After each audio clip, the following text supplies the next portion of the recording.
What's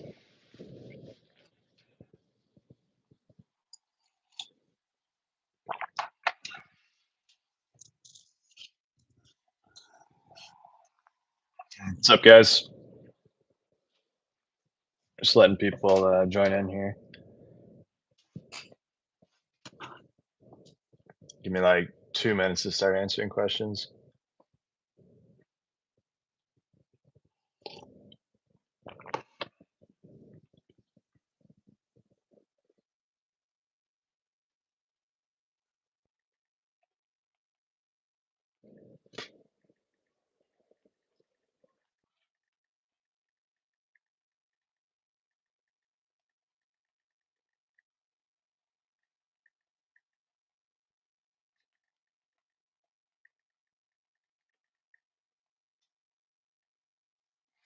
All right.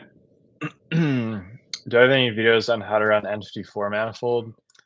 I haven't made a video specifically on that, but there's a guy in the forums whose name is Alphonse, and he did a really great job at making a step-by-step guide.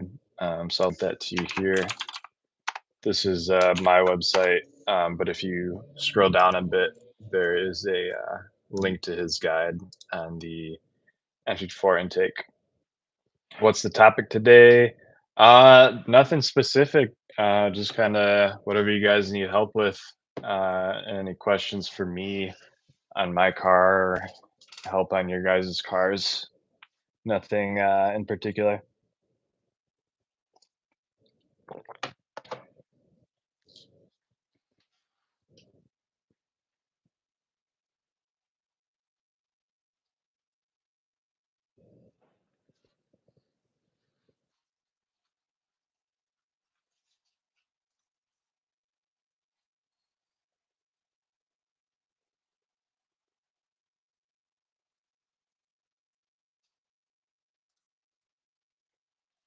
How's the new trans running? It's doing pretty good.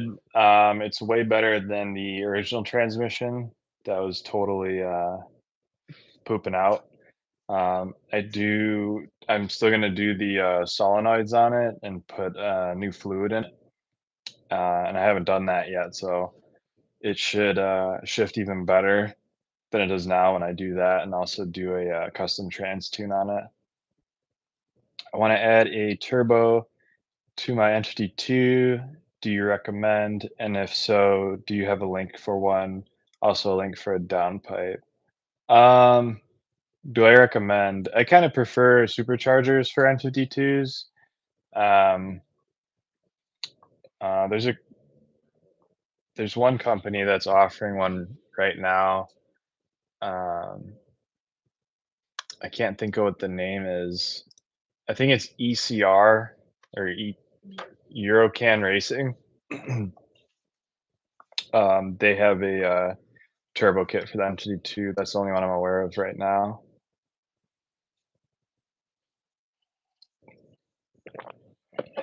What's the difference between M54 and M55? Every difference. Well, it's going to be a long list because they're pretty different. Um, they're both direct injection, but the N55 doesn't really have the injector problems that N54 has, and the N55 also has Valvetronic, which the N54 does not. The N55 comes single turbo from the factory, and it doesn't have secondary cats from the factory. There's other differences too, but it'd be kind of a long list. The train, the trans, the trans you got comes from which car? I took it from a 2011 335i N55. Are you beating a scat? Let's Google the quarter mile times of a scat. The scat pack quarter mile time.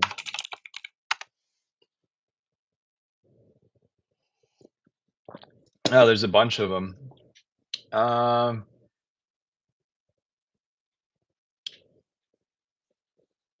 Let's see.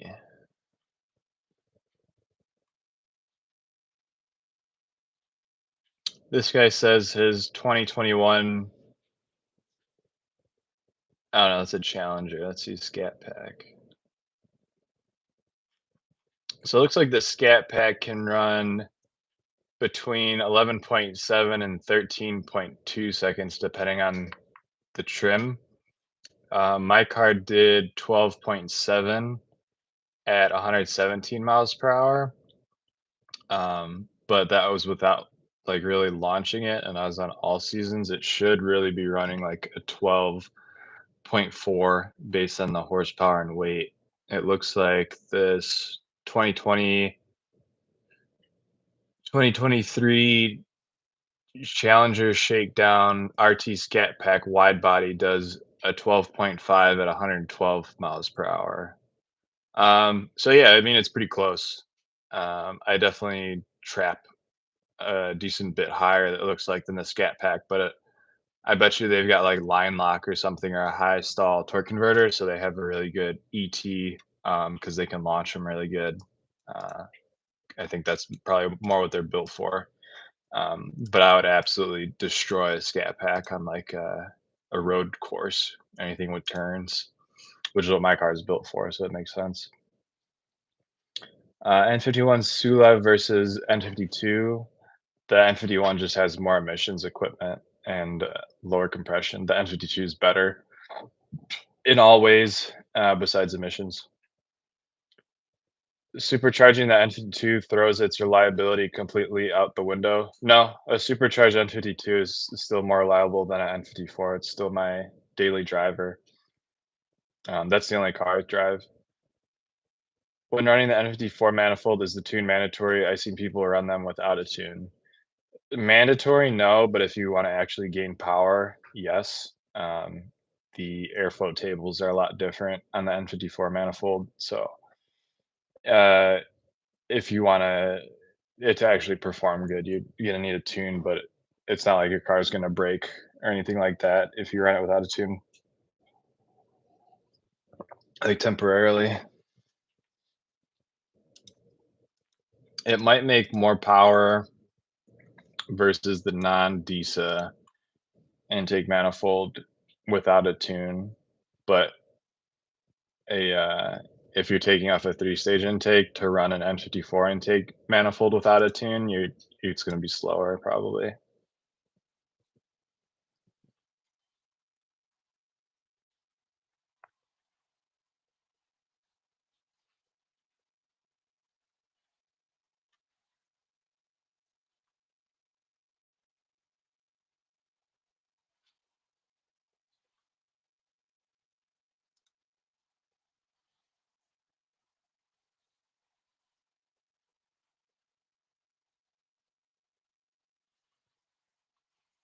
What else you guys got for me? What's up, fellow?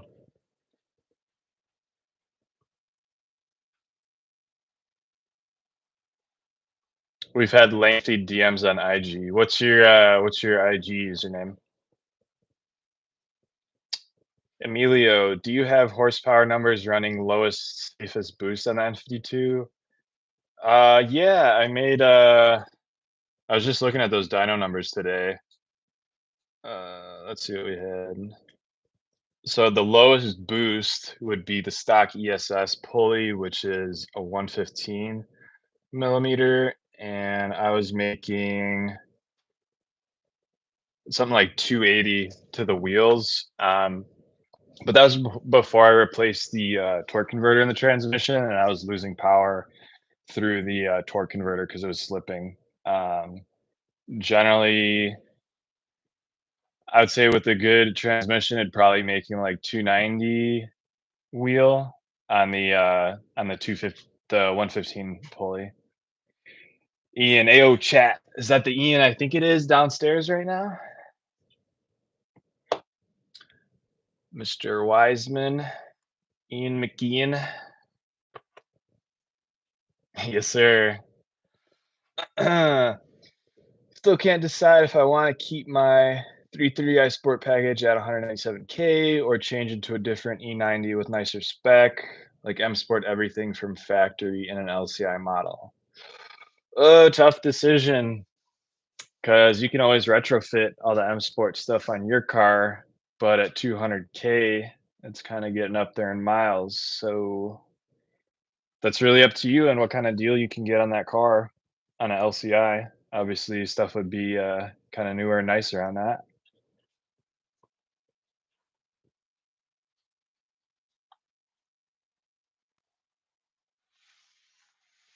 We need some more lemonade up in here.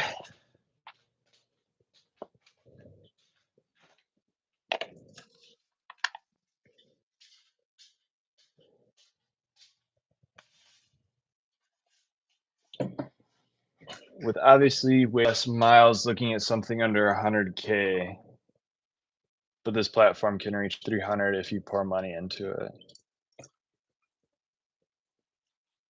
Yeah, that would be really a matter of your personal preference. If the 330 is sentimental value to you, and then obviously if you get a 328, you're gonna have to get the different intake manifold to match that 330 power in a tune.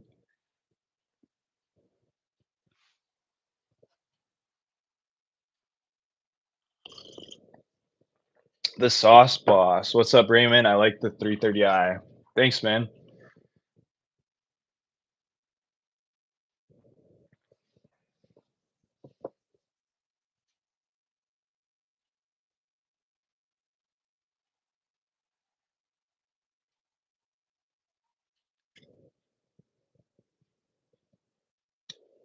If you leave your 330, you're looking at either a 335i or 335D. I would get the 335D if you had to choose one.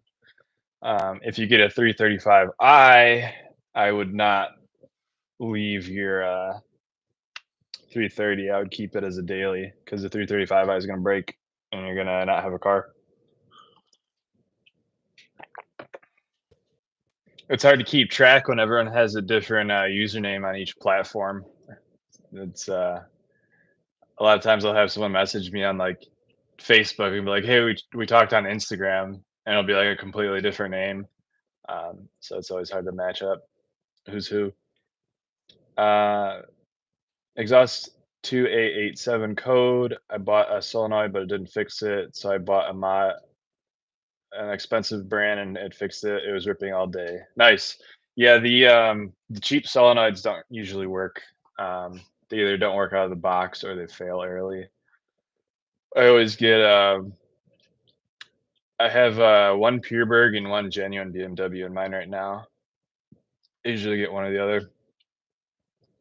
Emilio, what headers do you run? I have the HC Racing headers from AliExpress right now, but I'm having S54 headers modified to fit on my car, which I'll be switching to whenever those are done. You're like the top dude keeping the N52 tuning scene alive. Yeah, I'm trying to. Um, I'm trying to bring more attention to the platform, kind of show people that it has more potential than people have been led to believe.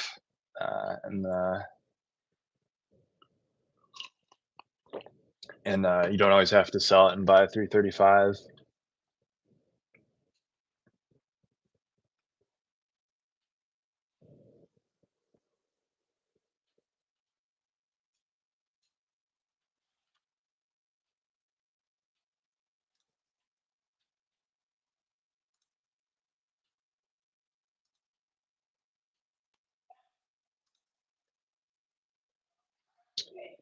Man, you are describing your car so clear. You are on your blank. Are you just racing or a mechanic? I'm not a mechanic. Like I didn't go to. I don't have a master tech license or anything like that. I used to part out cars for a living. I parted out BMWs, so I learned a lot from just stripping them down to nothing. And I also, watched other people's YouTube videos on how to do stuff and bought a Bentley manual and taught myself. Um, yeah, kind of just learned from experience. But yeah, I just drive the car and work on it myself and fix it. And if I don't know how to do something, I just research and or I ask someone who knows. And yeah,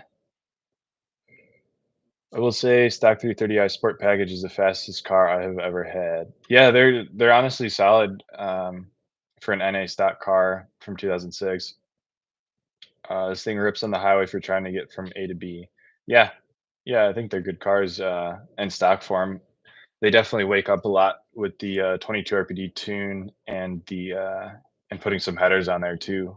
It's a nice jump. Sluggard, I have a '07 328 wagon I've owned for 10 years.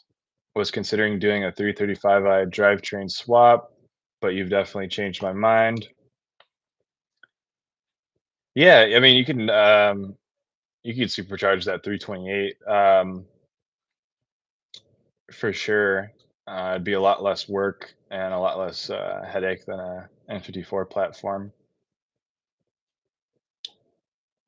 Vincent, I used to have both 2011 328, the N52 and the N51. Nice. Still running stock fuel pump? No, I have a, Precision Raceworks Stage 2 pump, which is just a bucketed Walbro 450. Is my car rear-wheel drive or all-wheel drive? It's rear-wheel drive. Not to speak of dangerous acts or violence, but this thing can get to 140 fairly easily. My accurate TL could barely get past 110, mashing the pedal. Yeah, I my first car was a 98 a 97 Civic EX, and pretty much same deal there. It couldn't go past like 110, 105 even. Yeah, you can definitely get to 140 pretty easily on a 330i. I seen your dyno video for the 330i. It got to 140 real fast. What's your top speed? I don't know. I don't really have a reason to go past probably 140. Um, I don't do like half mile racing or anything like that, and I'm not gonna do like a just a top speed run. So the only limit really would probably be the gearing. Um, so let's see. Let's do a top speed calculator because I've got the 3.73 rear diff and a 25-inch tire. So let's see what that puts us at with the 7,000 RPM red line.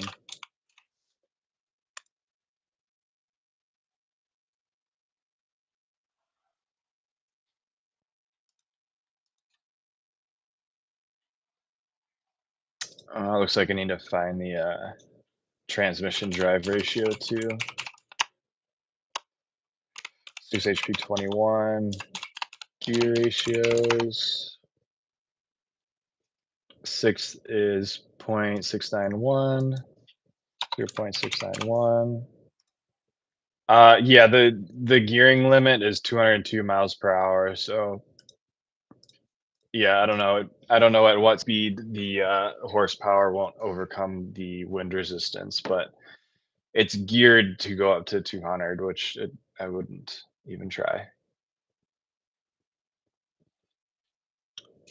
140 is beyond unsafe on the road. Anything higher than that, you're playing with life unless it's wide open. Yeah, absolutely. I can't find anyone near me that can do a headliner swap, and that's my biggest thing. I want in an LCI car where there wouldn't be an issue. I did mine myself. It's pretty straightforward. You just have to remove the A, B, and C pillars, which is just some T20 bolts, and then the sun visors and the handles above all the doors, and then the headliner kind of just pops out.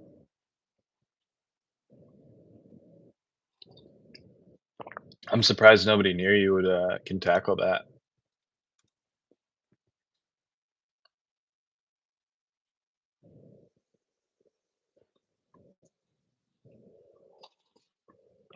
I just never been a DIY person.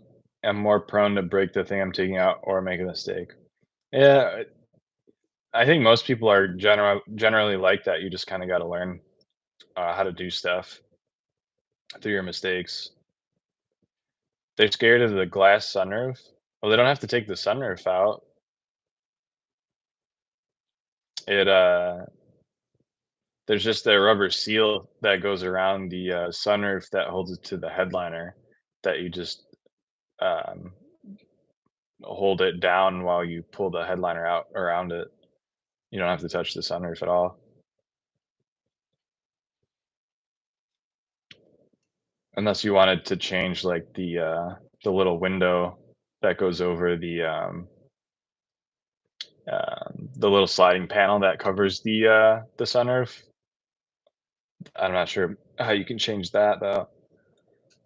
Um, while that's impressive, people always say sell your N52 and get a 335. 202 is an abundance for a street car. Yeah, well, I'm not saying it can do 202. It definitely can't do 202, but that's what the limit would be if it had enough power to do 7,000 RPM in sixth gear. That would be where it would end up. How hard was it to wrap the dash? You did Alcantara, right? I did suede, and it was super hard to do with the dash in the car. It was really awkward to contour it over all the curves. I would definitely recommend taking the dash out to do that job. Forged connection rod and low compression pistons good for reliable N51, N52 turbo build. Yeah, the main things to look out for with boosted N52s is you want to pin the crank hub, and you also want to gap the piston rings. Those are going to be your two main failure points, and I would recommend that above like probably if you want to be conservative, like 375 wheel horsepower, you should do that.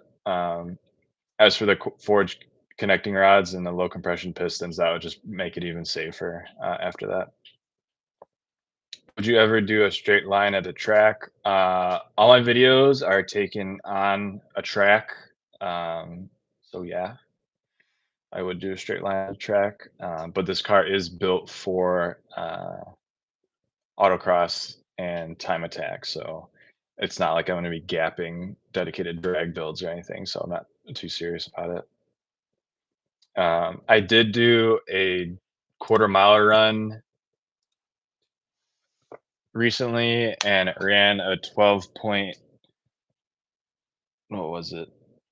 It was 12.6 or 12.7 in the quarter at 117 miles per hour. But I didn't launch it because the ground was wet, so it really killed the 60 foot, which hurt the ET. If you were at 197K, would you drop money on replacing the three oil locations? That's tough because I wouldn't spend money to pay someone to do that regardless. I would always do that myself. So at any mileage, I would do it on a car I'm driving because it would only be like $100 in parts. If you have to pay someone thousands, that is kind of something more to consider. At the minimum, I would do the oil filter housing gasket because if oil leaks onto the serpentine belt, then it can slip and get sucked into the engine and cost you an engine, which is a lot more expensive than just replacing that gasket. I wouldn't bother with an oil pan at that miles. I would let it leak. Have you ever owned a 330xi? Yeah, I did. I used the daily one. It was a six-speed manual. I actually threw snow tires on that and drove that through like basically blizzards in Colorado. I love that car. I got it for like $300 from the auction at Copart, and I beat the crap out of it for a while. I wish I kept it. Valve cover gasket, oil filter housing, oil pan. Yeah, at the minimum, do the oil filter housing. I know you fix it yourself, but if you were me, how would you approach that? Yeah, answered that. What was the toughest part of the build? Anything you needed unique tools for, including the engine rebuild? Well, I didn't rebuild the engine. The engine hasn't been opened. I did replace the engine when I bought the car because it had a blown engine when I bought it. Um, unique tools. I've collected tools for BMW stuff over the years. So off the top of my head, I'm not really sure what specifically I used. Usually it's Torx bits and just metric sockets. The toughest part of the build, let's see. The supercharger was easy to install. That wasn't a big deal at all. Um, I guess physically, the most work was the transmission swap, which it wasn't crazy, but it did take some thinking and labor because it's heavy. Um, and also, I didn't have a guide on how to do that. I had to just figure it out. So it took a little more thinking and troubleshooting to make it work. Fire, go again, you could get a better number. Yeah, I'm waiting until I do the, transmission solenoids and it's dry out, so I can have, it shifting better and, actually hook and, like, launch it under, like, do a nice brake torque launch. Because my 60 foot was, like, 2.11, it was really slow, just because I couldn't, fully launch it. It would just light up all the first gear if I try to launch it.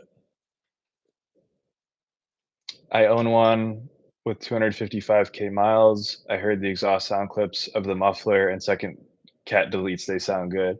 Oh, wow. Yeah, that's the 330i I was talking about, that I used to have. Yeah, those were, like, my first videos on YouTube, actually. That's crazy that you, saw those. I remember taking those. Yeah, that was a sweet exhaust setup. It was super cheap to do, and it sounded really good. Just the, muffler second cat delete, on the stock exhaust manifolds sounds good all day. I bought a 24-inch extension today. Yeah, that sounds like, something I'd use to do the, transmission swap. I think it might have been even longer than that to, get to those bell housing bolts from behind the transmission. Yeah, it's a long extension.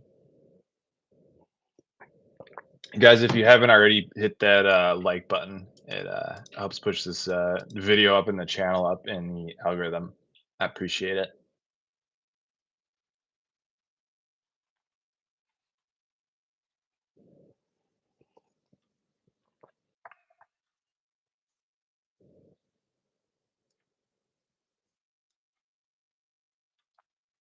For anyone who hasn't seen my Instagram post, I think I posted it today, but we hit 440 wheel horsepower on the dyno yesterday on my car, and all we did was switch to E85 and do a little tune revision for that.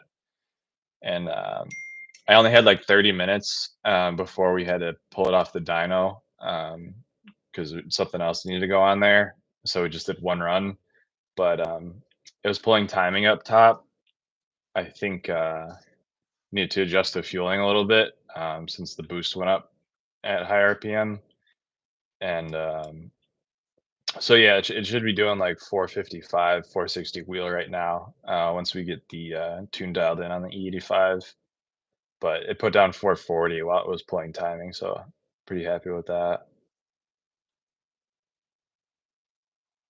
Turbo builds versus supercharger builds on N52. It's just different. If you want torque down low, turbo makes sense. If you want uh, all of your power up top in a linear power band, supercharger. Supercharger usually makes more sense if you're doing like circuit racing, autocross stuff.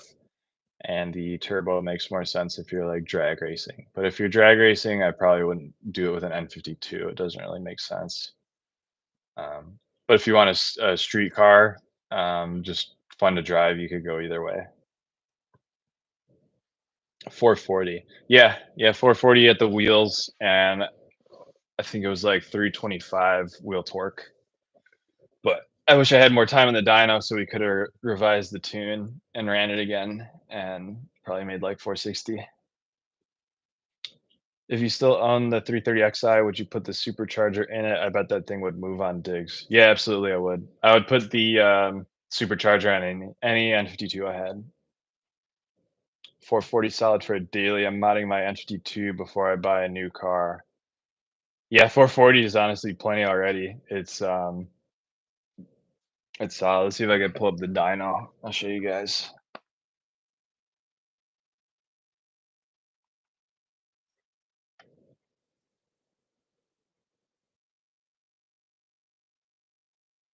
The torque curve is pretty crazy. It's just like completely straight and linear.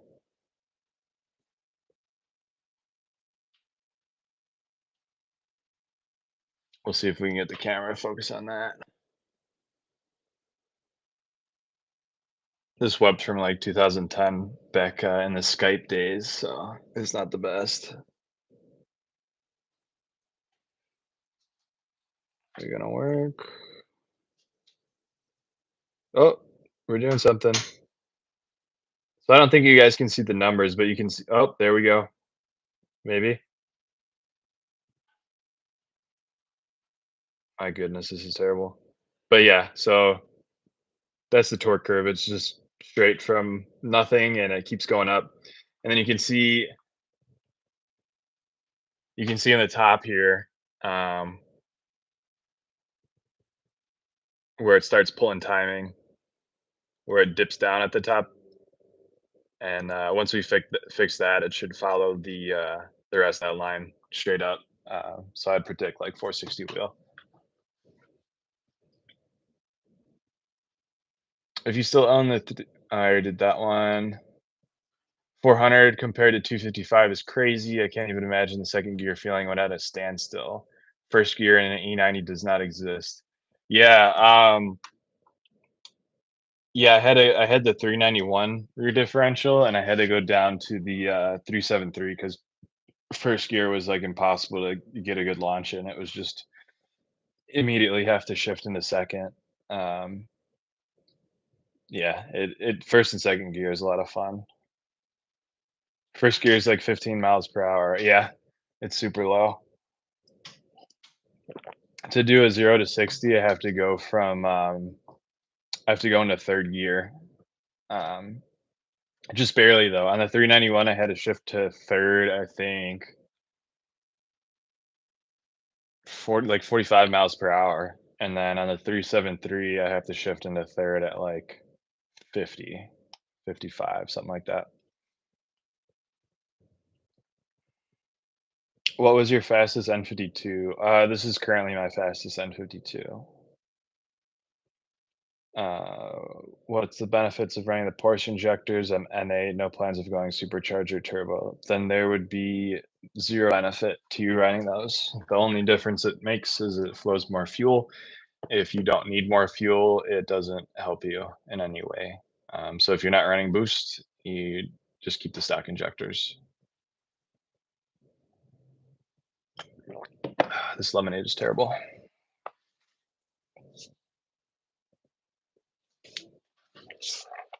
Hmm? It's organic, but it doesn't taste very good. Is this the one we usually get? Yeah, I didn't think so. It's very bitter.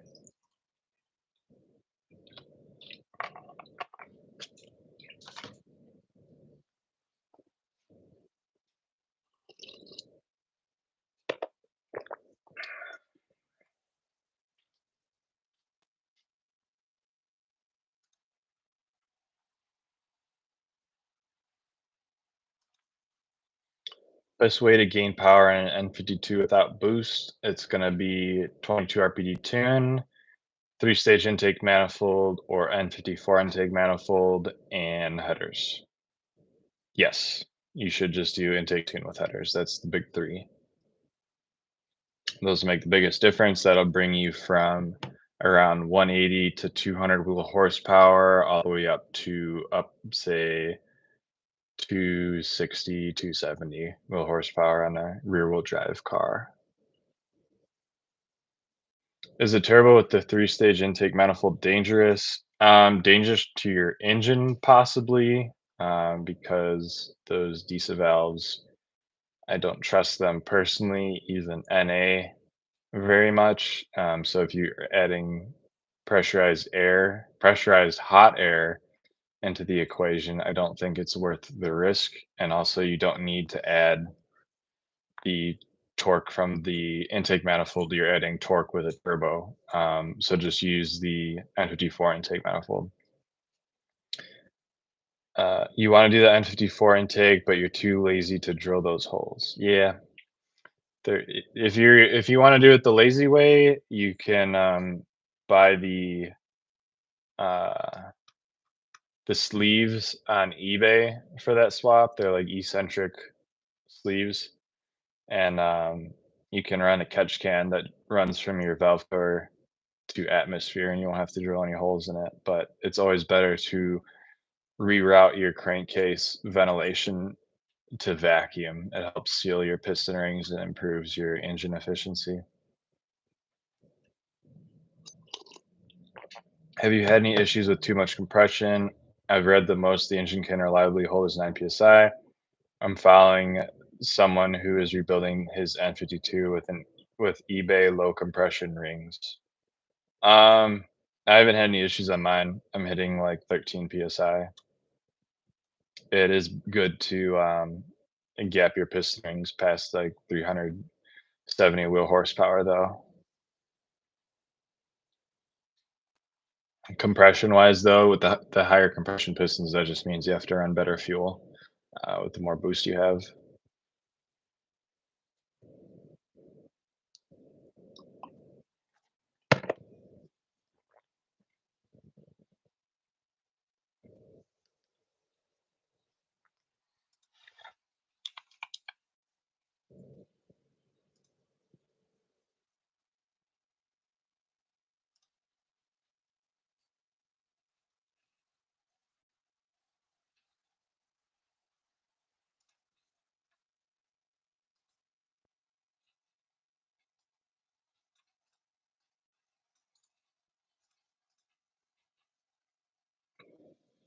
How hard is it to put eBay catless headers in N52?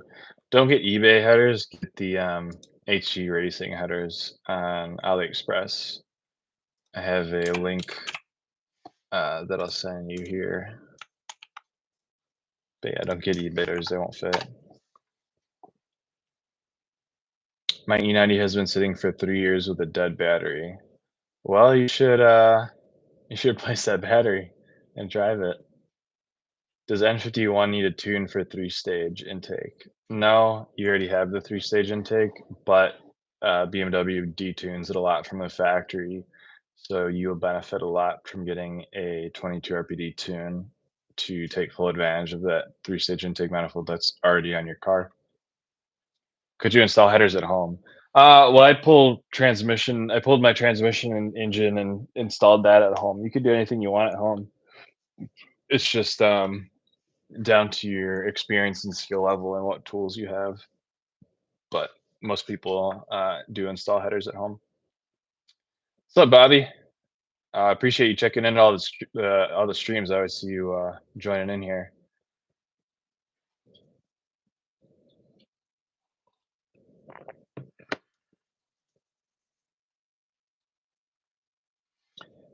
Question for you guys.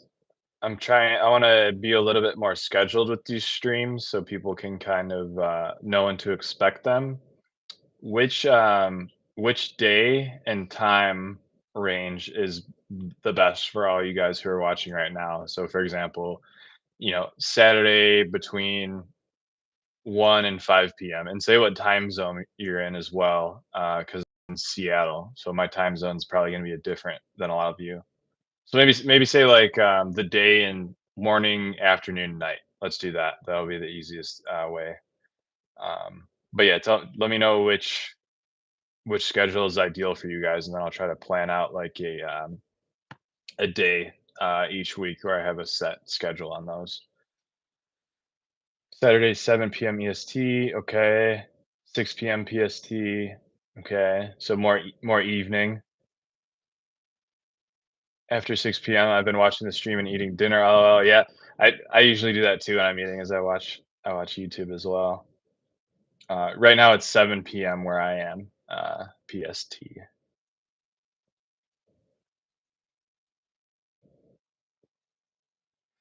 Anyone else in some weird time zone like Antarctica or something? I'm curious where everyone's watching from. 10, 12. Dang, you're eating dinner at 10 p.m. at night. That's a pretty late dinner. That's a pre-bed snack time for me, pretty much.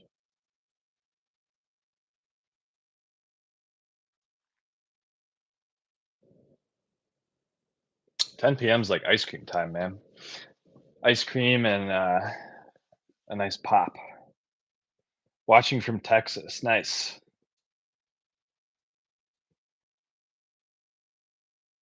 Home of the Alamo. Sundays during the evening, 6 p.m. I'm watching you live. I didn't work this evening, so I caught this live. Okay.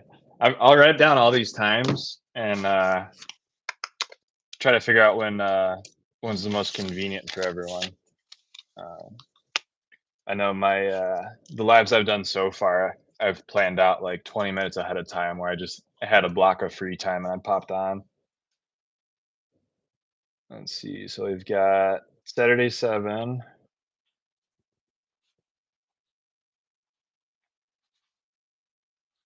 6 p.m.,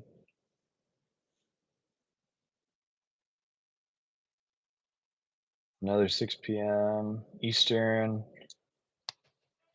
Oh, 6 p.m. Eastern. I think you guys are like 5 hours ahead of me too. So what is it? Like midnight by you right now?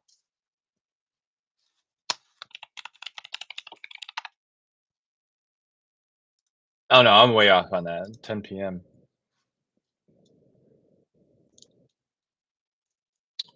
Sundays during the evening. Okay, I saw that.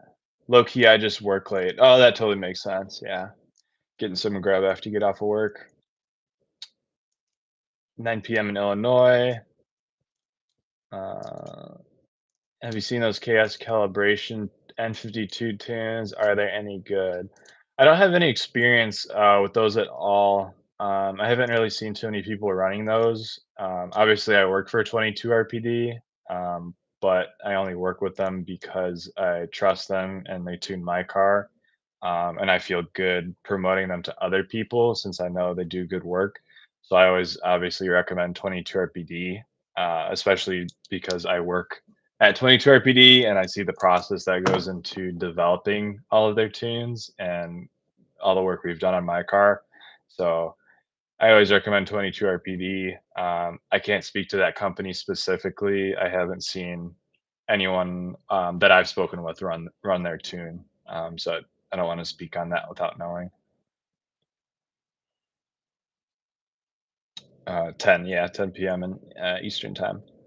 Maryland, shout out Seattle. The guy Raymond's doing his thing out there. Shout out to Maryland. Yeah, it's hard to get like good quarter mile times and stuff here during the winter because it's just rain season and it's cold. So we have like no grip for 6 months out of the year where it's constantly wet on the asphalt. I have CC tuned for Entity 4 with NAS, but eventually going to switch.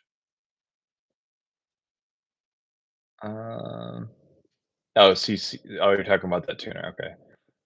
2008 328 Sport went 155 the other night. No mods. Nice. That's hopefully you're on a closed course because that is really fast. Be safe. Um, yeah, stay safe. Be careful. Don't drive above your limit, and maybe slow down a bit. 155 is a little excessive. Why are you guys not developing anything for the N52 X Drive? Well, all the stuff that we do for the rear-wheel drive N52 also can be used on the all-wheel drive. If you're talking about the all-wheel drive, like transmission and transfer case itself, um, I know XHP has X Delete for that, where you don't have to fully delete it, but you can change the front and rear bias. But I haven't tried that myself. But yeah, we have all-wheel drive. We have a bunch of all-wheel drive guys running our tunes, velocity stacks. We've got some running the supercharger kits. So yeah, you can run anything that we do on that rear-wheel drive. I love my N52s. I have two, a 530 and a 325. I would love to know your guys' thoughts. I think N52 is a great car. I think you two good choices for cars there. Need X drive, delete too fragile. You're saying the all-wheel drive is too fragile? The all-wheel drive, I'm pretty sure the front transfer case, sorry, the front diff and the transfer case is the same. I'm not 100% sure on this, so don't call me out on it, but I'm pretty sure they're the same between N54 and N52. So it should be pretty sturdy. The times that you do see front diff failures is when the or front axle is when the car's too low, and normally your axles sit like this at stock height, but when you lower it, your tires come up to here into the fender wells, and you put the axles at an angle, and they're trying to spin. Instead of spinning like this, they're spinning like this, so which can put more strain. And a lot of the guys that try to do dig racing and launch all-wheel drive cars with it being lowered, they just blow through front diffs and front axles. So that's definitely something to keep in mind. Over here on the East Coast, it's the same, snowing right now. Yeah, I guess I can't complain too much because we don't really have snow over here. I'm originally from Chicago, so I probably have similar weather to you over on the East Coast. You know, half the year of cold, freezing cold and snow. What are velocity stacks? Is it the same as a supercharger? They are not the same as a supercharger. If you are familiar with individual throttle bodies, ITBs, they are the same concept, except they don't have the throttle body. They're just the trumpet portion of them, which is also called the velocity stack. And we can run it without the throttle body since the N52 has Valvetronic and that controls the throttle. And they're good for around up to like 275 wheel horsepower, something like that. And that's totally NA. That's with no boost. So yeah, it's not the same as a supercharger. It's just the best route to go for an NA car. That's like the final step for an NA build, before you want more power, then you have to go to boost. Would you recommend XHP custom trans tune? I emailed Seth Finn for a TCU, but he said no. I think if you have, I'm actually not sure on the XHP custom trans tune, but I do know it's pretty expensive. I don't have any direct experience with the XHP custom trans tune, so I don't want to put my foot in my mouth there, as to whether it's worth it or not. And I do know Sutphin doesn't do the 6HP19, which comes on the 325 and 330. Um, I would just send it on the XHP stage 3 probably if you have the 6HP19, and then you could tweak the settings a bit. Any internal work for your N52 prior to the 400 horsepower run? Nope, completely stock internals, up an engine. The guy named BMW Doctor on YouTube says he has the only transmission tune for the N52 he just made. Do you have one? Could you send me a link to that? I'm assuming he's talking about the GM Trans tune, which only works on certain models, and it's just a stock tune from an X3 or the E92 330i. Um, if he's talking about the ZF transmission, XHP makes a tune for that. So yeah, send me a link to that, with a timestamp would be helpful. Usually all E90, no one can offer to replace their shocks, so they're all slammed to the front. I'm guessing you meant afford to replace them. Um, yeah, yeah, that happens. Most common folk, anyways, who only make 5 to 600 are usually stretched, so they do appearance mods rather than actually fixing them. Always in the slow lane, slam nose down. Yeah, okay, I, I see what you mean. What's the highest mileage N52 you have seen? That's a good question. I saw a super high mileage one a while ago. I think it was like 500K. I think he posted that he hit half a million. I think it was right around there on the original engine. So probably 500K. How do I tune my N52? What equipment would I need and where could I do a tune at? I will send you a link for all that right now.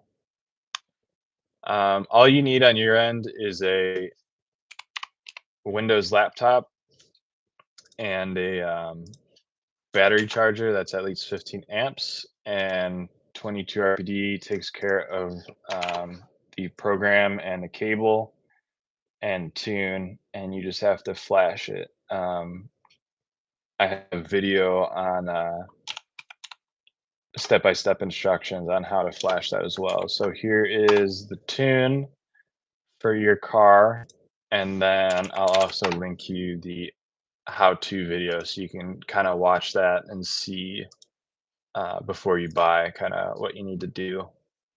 It's super straightforward.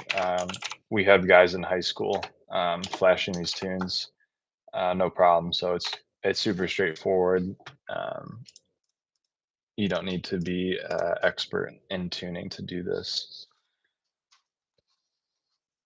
Does Velocity Stack add horsepower? I seen them. Looks interesting. Yeah, they absolutely do add horsepower, even more than the N54 intake manifold. I'll send you a link to the dyno that we did on my car, which actually read low because my torque converter was failing here. But you can see the improvement over the N54 intake. And that link is right there. Do you run the single mass flywheel? Any noise? I would assume a sprung clutch for that application makes the most sense. I have an automatic transmission. I have the 6HP21 from a 335i. So I have a torque converter and a flex plate.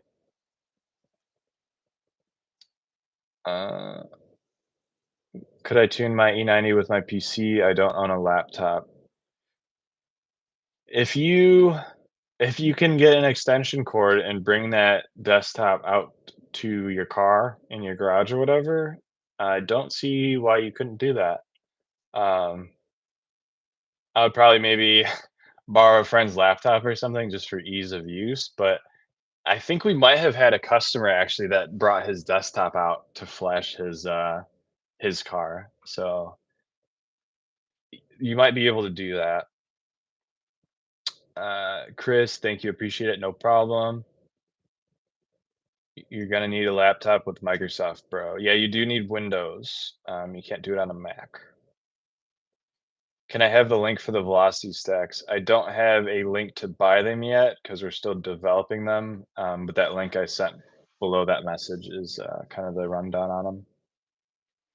Should I wait for VStacks or install N54 intake? VStacks, we're looking at next year for release. We're still refining the material and the finish on those before we release it, and then also developing a filter for them. So if you can wait into next year, I don't have an exact date, but if you're not in a rush, the Velocity Stacks would perform better all around versus the N54 intake. But the N54 intake is also another good choice. Just will make less power. Do the velocity stacks run hot? Not if they're set up properly. And if you use a 335 intake duct, it directs cold air straight to them. Do you have any lifter tick? I think I need to replace all of mine. Bad tick. Was thinking of getting the rollers too and sending them off to WPC. Thoughts? I've never really had big issues. I've had a bunch of N52s and some of them ticked and some of them didn't. I just left it alone. If it's really bad and they're like gunked up or something from lack of oil changes, maybe you have to replace them. But I've always just put 5W40 oil in them and then held the RPMs at like 3,000, I think, for like 5 to 10 minutes. And that usually took care of any little bit I had. How does a BOV work with the supercharger since there's Valvetronic? I actually was going to make a video on this. Long story short, I'm running a electronic blow-off valve controller connected to a MAC valve that actuates the blow-off valve when it detects that the throttle position sensor has a negative change. So it's not operated like a standard blow-off valve. How do the V-stacks compare to a three-stage N54? More power throughout the rev range. They make more power everywhere versus the N54 intake manifold, and they make more power, I believe, through the mid-range and definitely the top end on a three-stage. The three-stage intake manifold car we had on the dyno, the cats failed. The owner had a gunshot tune on there with the stock cats. So the cats were getting heated up, and so we didn't get a perfect run to compare the three-stage intake manifold and velocity stacks. Um, but we still need to do that. But it outperforms the N54 intake manifold everywhere, and for sure the three-stage intake manifold everywhere that the N54 intake manifold does as well. How much are they going to run for? We don't have a set price yet because we're still determining the best material for it, which can vary in price. We're looking at a couple different options right now. Could you hit the 400 without the methanol injection? No, only if I had a intercooler. The intake air temps would be too high at those boost levels to be sustainable without meth injection or an intercooler.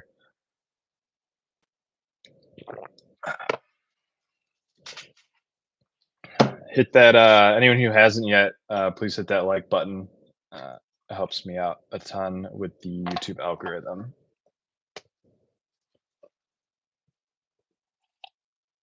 I appreciate you guys all watching too and checking in.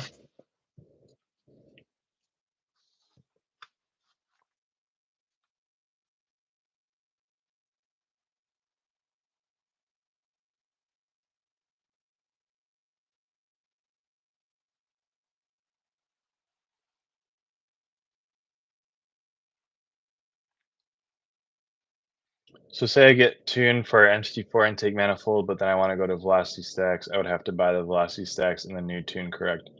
So how it works with the velocity stacks is the velocity stacks require a custom tune. It's completely different from an N54 intake manifold because you're deleting the throttle body and the math. So the tune has to be completely reworked. So it's not as simple as just a quick revision. Like if you bought a tune from us and then you just installed the headers, we can revise that and use your tune credit. To go from N54 intake manifold to velocity stacks, it would be a separate tune just because it's completely different. It's not just a revision; it's a ground up tune. And we do include the tune with the velocity stacks. So if you're dead set on getting the velocity stacks, I would wait until they're released and get those once, so you don't have to buy a tune twice. Do I have to run the BOV with supercharger, or can I just go without? You can go without. I'm just kind of at the higher end boost wise, so it's kind of just a nice to have thing. It's technically better for the supercharger at higher boost levels, and it sounds cool, of course, but 9 out of 10 guys are not running a blow-off valve with no issues. There's another guy running 440 wheel horsepower with no blow-off valve either. Best way to get organic burbles and pops without a tune. Muffler delete, secondary cat delete, and then after that would be headers. The more straight through your exhaust, the more burbles you'll get. The best organic, natural sounding burbles, I would do secondary cat delete and muffler delete. How much horsepower can you get out of an N52? However much you want, really. NA, you can do. We've done 275 wheel horsepower in NA. We've done 440 wheel horsepower boosted on my car, but it was pulling timing, so probably closer to 260 wheel horsepower. Sorry, not 260, 460. We made 440 pulling timing, but it should be closer to 460. And that's with the supercharger setup. And I can go lower on the pulley as well and make more. But at that point, definitely should do the pinned crank hub and gap the piston rings to be safe. Have you seen AL E92 build in Florida N52? Um, AL, I'm guessing you're talking about Alphons. He's big in Boca on Any Post. Me and him are friends. He showed me how to do the intake pipe for my N54 intake manifold swap like years ago. Super nice dude, super helpful. Definitely one of the pioneers for N52 stuff and building for the track. I've got a lot of respect for him, and he's got a super clean car, and he rips that thing on the track. So yeah, cool, really cool guy, and really good guy too. He always responds to like messages and stuff like that, and is really helpful, even though people are probably bugging him all the time. Hello, boss. What's up, dude? I'm gonna try to pronounce your name. Correct me if I'm wrong. Is it Grazvidas? Grazvidas or Grazividas? Grazvidas. Let me know. Let me know which pronunciation. L transferred many lightweight parts, including aluminum front brace. Yeah, yeah, he's super about the weight reduction stuff. He got down to I think 3,100 pounds in his car. Um, my 328, sorry, my 325, I got down to 2,900, but I had a gutted interior as well. It wasn't comfortable like his is. Liked. Thank you. Considered going with the AliExpress headers with high flow cat. Price point is 900 now with the better cat material. Worth it? Cat failure considerations. Um, I would get the I don't know if I would trust AliExpress cats. I don't have any experience with that. I would probably go with the um, HC Racing full headers without a cat, and then I would keep the secondary cats in your exhaust system because those are basically high flow cats. They don't really take up horsepower, and it gets rid of the smell and it helps emissions. Have I raced an E93 35? I no, not with the supercharger. They're probably all in the shop getting repaired because they're broken. Uh, Very similar. It has ZH4Z, very close though. I'm trying to picture how to say that.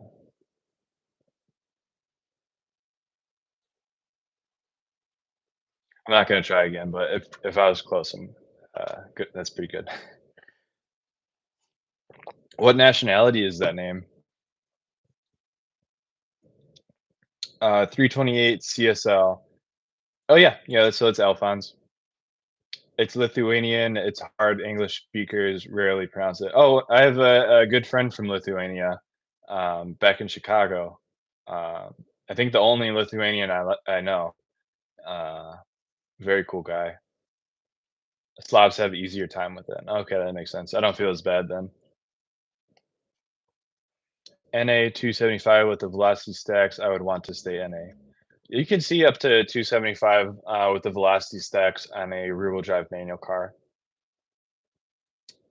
Where'd you get 3/4 inch hose for catch can? Did you order it online? I bought it. Oh, I did my catch can years ago. I'm trying to remember where I got it from. I think I went to.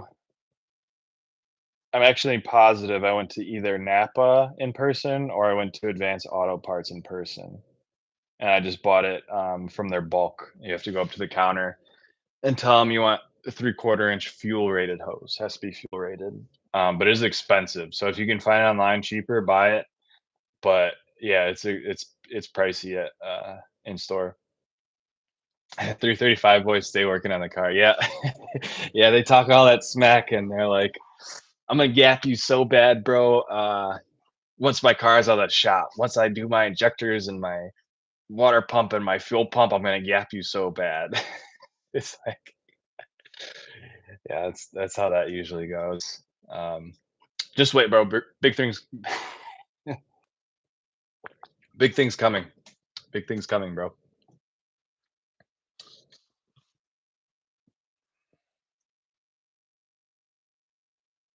That being said, I do have a lot of friends with 335, so I'm just busting their balls a bit.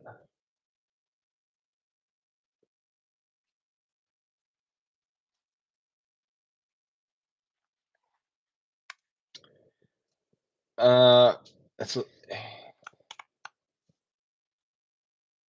I've only seen one 335 on the road in the past year, and it was clapped. Yeah, that is the usual.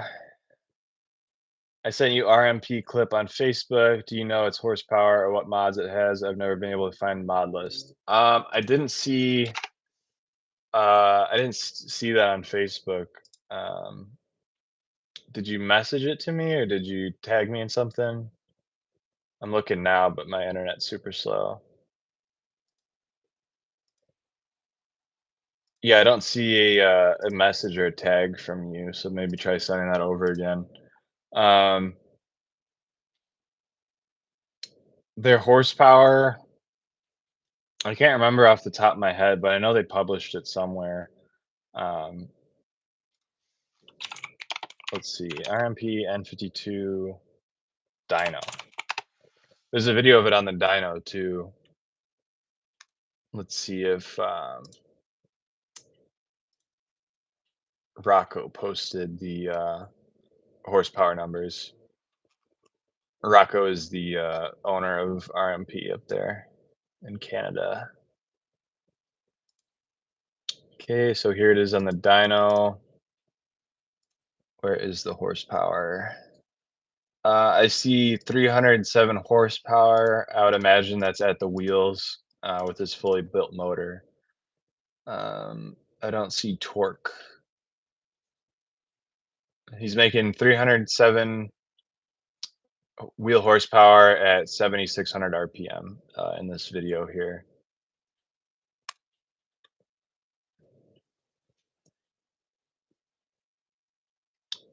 What do you think can be done to the engine on top of all your pioneered upgrades to push NA N52 up to or past 300? Do you personally think it's possible, and what would it take? It's 100% possible. It's been done. Um, basically, it's the same as most engines. You need to get a better camshafts, and you need to get high compression pistons. Um, and you could do a stroker to increase the displacement, and that will definitely get you over 300 wheel. However, for how much that's gonna cost you, you kinda might as well go with a supercharger and make, like, 400, or you can make 300 if you want without, uh, having to figure out custom camshafts and, high compression pistons. Because also with high compression pistons, you're gonna have to run, like, E85 all the time or race gas, so that it doesn't knock, um, but yeah, it's totally possible. You were looking for a clip of exhaust maybe last week.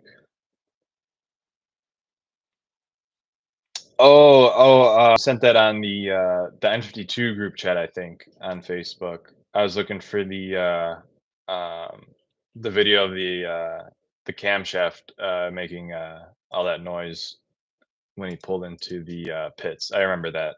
Um, yeah, yeah. So that same car is the one I just checked the dyno on.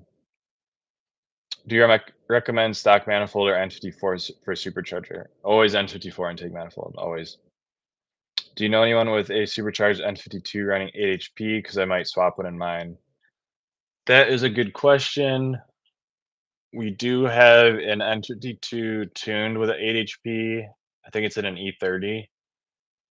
I don't think they're supercharged though.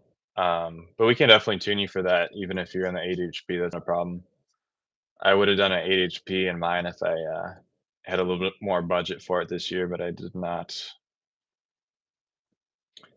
If I'm going to buy the HC header, should I just wait for the velocity stacks and then tune? Don't want to do it piecemeal. Um, you can, if you're N52, you can slap the headers on whenever. Um, but yeah, if you're getting a tune, just wait for the velocity stacks because the tune comes with the velocity stacks. All right, my guys, that's for the live. I'm about to go to work. Have a good night, man. Thanks for stopping in. Wonder how the manual X-Drive performs compared to your tuned auto. The manual is a very slow drivetrain. Um, you can improve it a lot. 22 RPD sells a DSSR and shifter that improves the shifts a lot, and then you can also do you can delete the clutch delay valve for free, and then you should definitely bleed the brake fluid that goes to the slave cylinder, and then also do you could do like a lightweight flywheel, and that would speed up the X drive, uh, the manual. It would speed up the manual a ton. But yeah, my 330 Xi was manual, and it felt really good actually.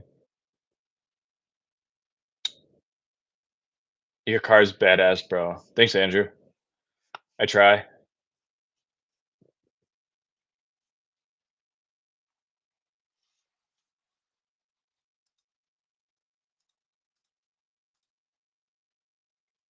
I just seen it. Did you see it in person here in Seattle, or you saw it online somewhere?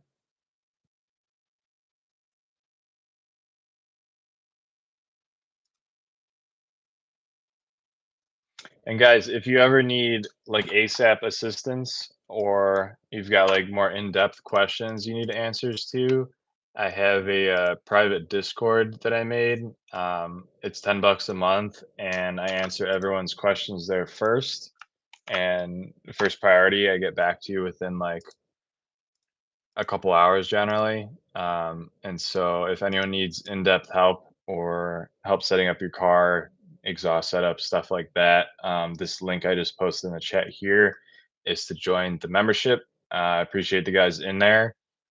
Definitely not mandatory. I still answer everyone's questions otherwise, but I do prioritize the Discord members just because it is hard to get back to everyone on Instagram, Facebook, YouTube all the time. So if I do miss anyone's messages, I apologize. They do get buried a lot, and I don't get back to everyone just because I have a limited amount of time in the day. So if anyone has questions they absolutely want answered, or they just want better access to my help, that Discord link is in the messages. I just sent that over now. And yeah, appreciate all you guys. In and outside of the Discord that watch my content and support what I do. It's really cool to see how nice and supportive the N52 community is general. You guys are all cool. It's always nice to see your guys' comments and stuff. So thank you.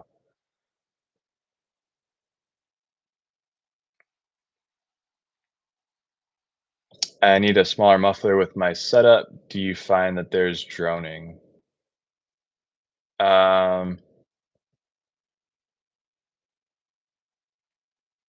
I don't think I'm familiar with your setup.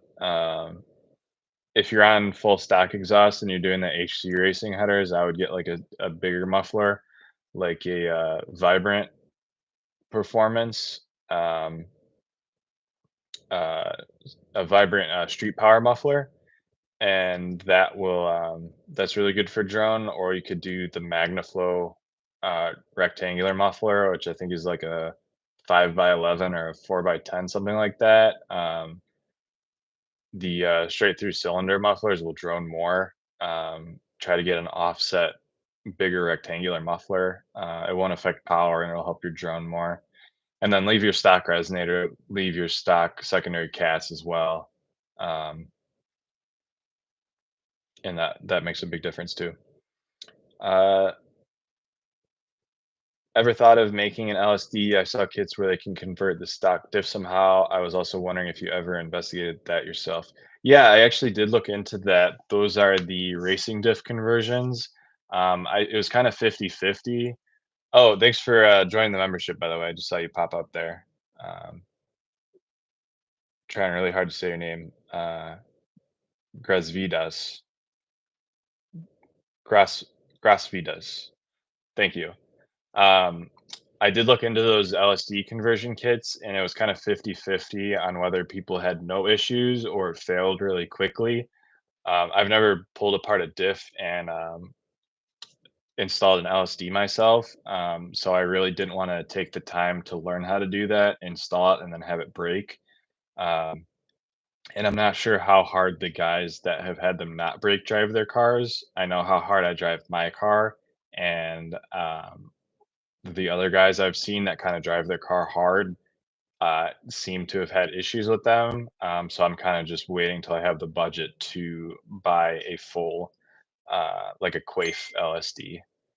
Um, but yeah, they might be fine. I haven't used them personally, but just based on my research and what I've found, I'm gonna lean towards getting a Quaife or something like that. Could 22 RPD tune an airbag light off from a steering wheel swap, or would I have to get a different airbag? I think I have the wrong stage. Definitely don't tune that off. You should absolutely fix that, the actual hardware issue, since that's a safety device. You don't want to turn that off. Let's see, it happened from a steering wheel swap. It's probably you probably just need to reset your airbag system, which you can do with Bimmer Geeks Pro Tool. Um, Google Bimmer Geeks Pro Tool and buy that. Everyone with the BMW, all you guys listening, you should buy Bimmer Geeks Pro Tool, and they don't pay me to say that, but saving yourself just one diagnostic by using that or one programming, it pays for itself. I think BMW charges like 200 bucks now for a diag, and Pro Tool is like 120 bucks or something like that. I don't know. I bought it years ago. But you can code your battery, you can code your headlights, programming, code reading, stuff like that. So by that, scan your airbag system errors. It probably just needs to be cleared because you unplugged it and plugged it back in. Definitely don't code that out. When will the VAG monopoly end on N52 parts? VAG monopoly. Can you elaborate on that? I'm not sure what you mean. Are you talking about VAC with their engine internal parts? Because they are the only ones who make, I think, well, they resell Shrix camshafts and a stroker kit, I think, for the M52. Yeah, explain what you mean by that if you're talking about VAC. It makes sense, especially for your horsepower. Yeah, so that's another thing too. Maybe it's okay on an NA build where there's not as much stress on the rear diff. So yeah, not I would say do your own research, but me personally, I would go for a legit LSD. XI or I? My car is I. It is rear wheel drive. Pro Tools is a lifesaver. Yeah, absolutely. I use Pro Tools. I've had Pro Tools for probably 5 years now, and it's paid for itself after the first time I've used it. Pro Tools is awesome.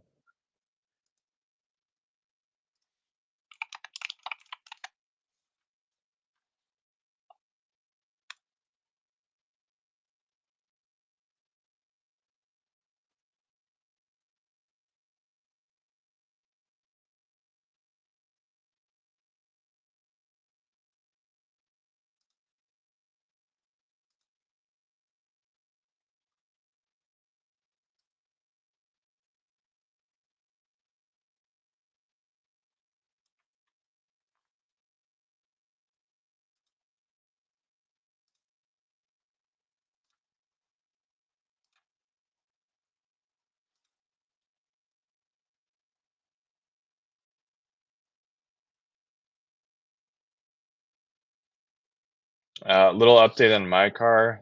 I'm probably gonna try to do get like 470 wheel horsepower out of it on this current boost level, um, and then run like my goal is kind of like a 12.5 quarter mile.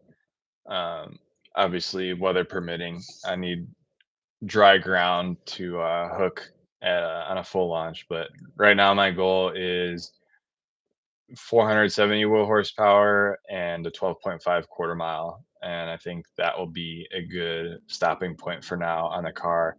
Been spending a lot of time uh, kind of developing and figuring out what I want to do to hit certain goals and stuff like that. So I think that'll be solid. Like this I've been doing like different pulleys, so I can if someone asks me, I can be like, "Oh, I ran that pulley.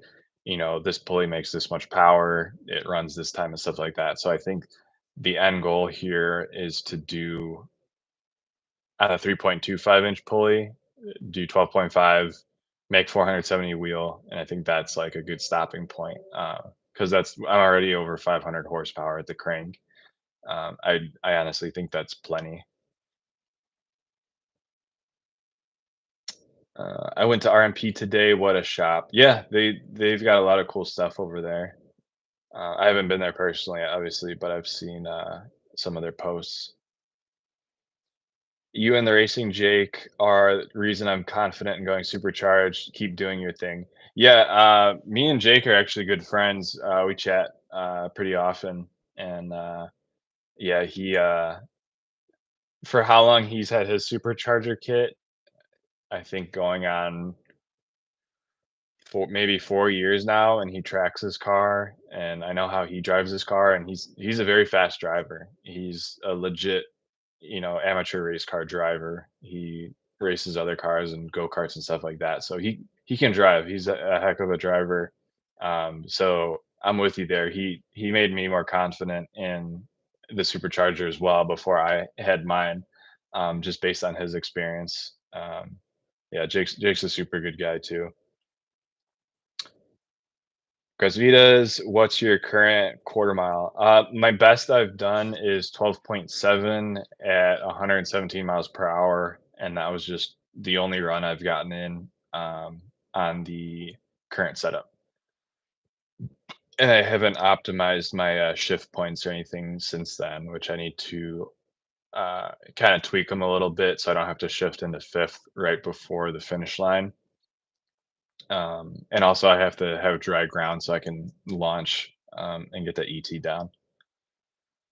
What if you add too much power and the engine blows up? I'll just replace the engine. We already have another engine here at 22 RPE that we use for developing parts on and stuff. So, what is the Alpha N option? So the Alpha N option is that's if you're not running a MAF. We tune it to accommodate not having a MAF sensor. It's generally better if you have an application where you can have a MAF sensor, you might as well just leave it. You're not losing anything by keeping it. The only reason you would want the Alpha N is if you're running something like velocity stacks, which is obviously included with that tune that comes with them. But if you're running some kind of custom intake that doesn't allow for a MAF sensor, then you would do Alpha N. Do you run a front and rear sway bar upgrade? I went with the white line rears only, and it has very much ups my steering geometric. Front is scary light. Getting the UUC soon. Oh yeah, I would definitely recommend against upgrading the rear sway bar, especially only doing the rear sway bar. It's gonna make it handle worse. I've spoken to different race teams, including the owner of TC Klein, and even him and his race team, they're on the stock rear sway bar, and they're faster than you. They're faster than me. They're faster than everyone in this chat right now. So I 100% listen to what he says because he is the suspension guru for E36, E46, E90 chassis, and he suggests keep the rear sway bar. If you're going to upgrade a sway bar, it's going to be the front sway bar, and you don't want to go too crazy on that either. What I run on my car is I run the E90 M3 front sway bar, and you could do an E93 convertible front sway bar from an M3 if you want to stiffen up a little bit more. But what you really need to focus on is your shocks and springs, much more than the sway bars for handling. The sway bar is just kind of a final tune, and the only one you want to touch is going to be the front, um, and that's going to help actually help prevent understeer because it's going to maintain your suspension geometry under weight transfer, which is uh, kind of counterintuitive. Usually, you think a bigger front sway bar would lead to less front grip, but it actually increases front grip to an extent on a McPherson front strut chassis like our cars. And it is I'm pretty sleepy, so if I explain that kind of bad, that's why. But long story short, leave the rear sway bar. You can upgrade the front sway bar. Don't go crazy. What do you think your 60 to 120 would be? I've never really done 60 to 120s. I've always kind of been a quarter mile guy, just because I know how fast numbers equate on the quarter mile, like 12-second car, 11-second car. I know what that looks like. 60 to 120 is kind of German to me. Um, so yeah, I'm really not sure on that. I'll do one eventually just so that people can know what that setup does power wise. Um, but yeah, I'm not sure. How do you know if your car is ready for track use? Your car is ready for track use if you have good tread on your tires and you have fresh brake fluid and you have good brake pads with enough meat on them and your maintenance is up to date. That's all you need to go to the track. Um, None of us are professional drivers as far as I'm aware. The number one thing is just have a car that doesn't leak and it doesn't overheat and it brakes and not breaks down, but the brake system works adequately and you don't overheat the brake fluid. Um, it's really just get out there and learn. You don't need to start modding until you start driving on the track, which a lot of people do. They'll mod their car like crazy before they even put it on the track. And anyone that's been on the track and is kind of experienced will tell you what I just told you, because that's what I'm repeating from people that are faster and smarter than I am. VAC, not VAG, stand corrected. 5 to 600 for JE pistons typically, and 3 times the cost with them. BS. Um, yeah, I didn't know. I didn't know the prices on those. Yeah, I didn't. I thought there might be other options for N52 for forged internals, but maybe not. Um, yeah, I could maybe look into that. What's your recommendations for coilovers? BC Racing versus Bilstein's B14s versus KW. Out of those three options, I would probably go KW V3. It's the most expensive, but it would be the best. If you want a budget one, I would go BC Racing. Um, but I'm not a huge fan of Bilsteins. Uh, I prefer Coney setups over Bilsteins. How much do you think is the budget to get 400 horsepower in N52? Okay. Um, so you're gonna need the 22 RPD stage 3 supercharger kit. That's gonna be 7,500 bucks. That's gonna get you your supercharger kit, spark plugs, injectors, tune, um, belt, smaller pulley, water meth injection system. So that's the big purchase. After that, just headers. You can get HC Racing headers for $300. So you're looking at a little under 8 grand for 400 wheel, um, right around there. Dry and Pacific Northwest don't make sense 9 months out of the year. Just kidding. Yeah, you're absolutely right. It definitely makes it hard to get good quarter mile times because even on the dry days, it's so humid here that the water just kind of sticks on the ground the next day. What was your best quarter mile NA? That would be 13.6 at I can't remember the trap speed. I don't wanna say a number because 'cause I'm probably gonna get quoted on it, and I'm gonna be wrong. Over 100 miles per hour, though, and that was 22 RPD tune, N54 intake manifold, Grupp M oh, no, it was actually the Dyne and Ram intake and HC Racing headers, and I think I had the stock exhaust with a 135i muffler and the secondary cats deleted. And I had the rear seats deleted. So yeah, 13.6 at something over 100 miles an hour. Is the N54 oil filter housing oil cooler necessary with the supercharger? Um, in a hot climate, that would probably be a good idea. Um, I have the 5 series heat exchanger oil cooler, and it's been fine for me, but I don't live in Florida or Texas. Picked up the ATI super damper when I first got the car. Surprised not a lot of people run it, especially with the long crank. I've heard good things about those. I never tried it or really looked into it myself, though, just because it's so expensive. I mean, in Texas, half of the year I run E just to help with the cooling. Yeah, ethanol is awesome for cooling down cylinder temps and exhaust gas temperatures. I wanted to run bigger sway bars because I have airlift.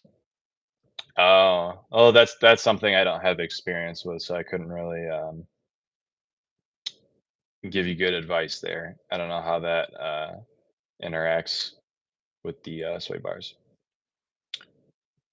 Um,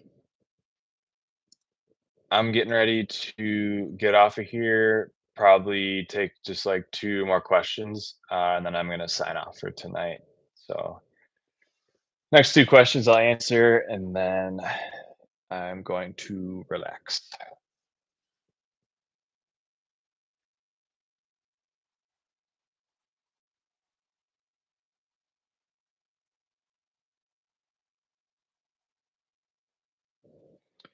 Um, getting mine tuned. I'm going mine tuned in for time attack for the spring. Adding N54 oil cooler is my last mod needed. Can't wait. Yeah, that's definitely a great idea to do if you're taking the car on the track. That will make a big difference in your oil cooling. 85 tune or 93 tune for NA. It's pretty similar. I wouldn't bother going with E85 if you have access to 93. The 93 is going to get better gas mileage, and it's going to be enough octane for an NA timing curve. Now, if you only had access to 91, you could have benefit to E85, but I would go 93, and then you don't have to buy injectors either. For me, perfect is E25 to E30. Yeah, that's a good mix. E20 is usually the max I'd recommend if you're not tuned for it, just to give you enough to give your Lambda integrators enough room to adjust your AFR. Um, Usually just a safer bet. Oh, you have a flex fuel kit. Okay, then yeah, ignore what I just said. You're totally good. But you don't know if you trust it. Uh Yeah, I don't know. Hopefully you can trust it. I've never ran one in my cars, but if it's a reputable brand, hopefully they work how they're supposed to. But that's not a crazy blend to run on flex fuel. Thanks for the stream. Thanks for watching.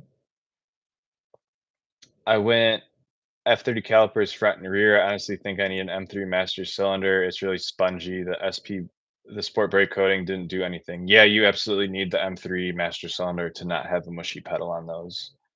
Definitely get that. It'll help a ton. And bleed the brake system. No, uh, but my injectors also don't benefit me beyond going over 33% or something. Yeah, yeah, you can definitely run out of injector too, running too much E. Um, Thank you for the stream as well. Yeah, thanks for watching and thanks for subscribing to the membership too. I appreciate that.